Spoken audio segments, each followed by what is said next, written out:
Harry, back from suspension, I imagine, raring to go and trying to help Cheltenham get back into the third round. Yeah, it's an important time for the club. We all know how important it is for the club. And everyone in the changing room wants to bounce back from what's been two not very good performances and obviously two defeats that we didn't want. Obviously, it's on a plastic pitch. Training this week in the cold, I'd imagine you'd have been on an artificial surface anyway, so it's kind of worked out very nicely, hasn't it? Yeah, we last year we trained on artificial quite a bit, and I've seen a few things wrote about it and stuff. And from our aspect, there's not going to be no excuses. We've been fully prepared. We've trained on it. Well, we're training on it for the 4 days that were leading up to the game. So we'll have the feel. We've been on 2 different ones as well. So yeah, looking forward to the game. And like you said, it's a massive game, not only for the club but for our individuals as well to bounce back really. And you talk about not all artificial pitches being the same. How do they differ? What sort of are the bits that you notice?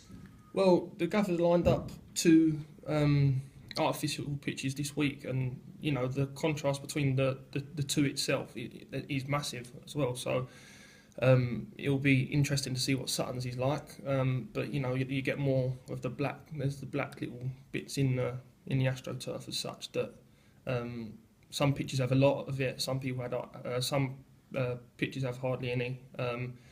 The bounce is always different on different pitches, but like I said, there's not 100% sure. There's not going to be no excuses for us playing on an artificial pitch. There's 22 players on the pitch, and we need to be better than them. And how do you cope personally, or does it suit the smaller lads like Munsey? I personally think that it does favour some, maybe not the smaller lads, but some.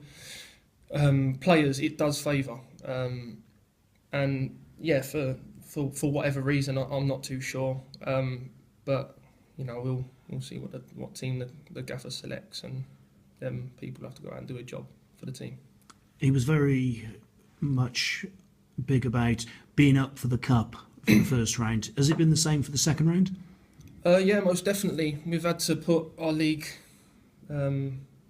performances aside the last 2 games, and the full focus of it has been the FA Cup and how important it is for us.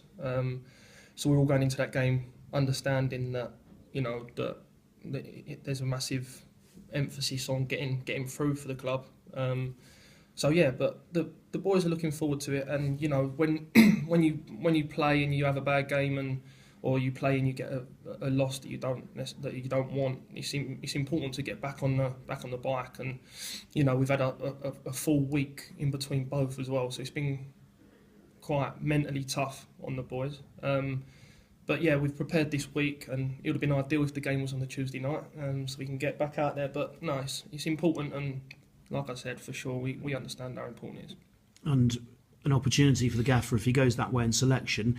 Something he hasn't had the chance to do too often this season. You and Kyle Storr are together in the middle of the park. I mean, some people might look at it and say, well, that's one of the reasons why Cheltenham have at times struggled for results. You win as a team, you lose as a team. It was, well, you say me and Kyle Storr against Hartlepool.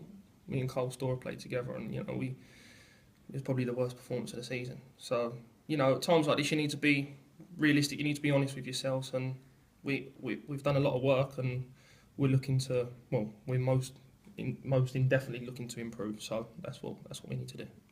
And on a personal level, you seem to be getting booked for absolutely anything at the moment. Maybe you got away with 1 or 2 at the start of the season. Probably not happening at the moment. Do you sort of feel you need to change your own game at all? It's funny you should say that. I had to go into I thought to myself I wanted to go into the gaffer's office after that sending off. I apologised, and it was the second booking was on my part probably very poor. The game had gone, and I was very frustrated, and I shouldn't have for the games I've played. I apologise to the gaffer that I should never have put myself in that situation really.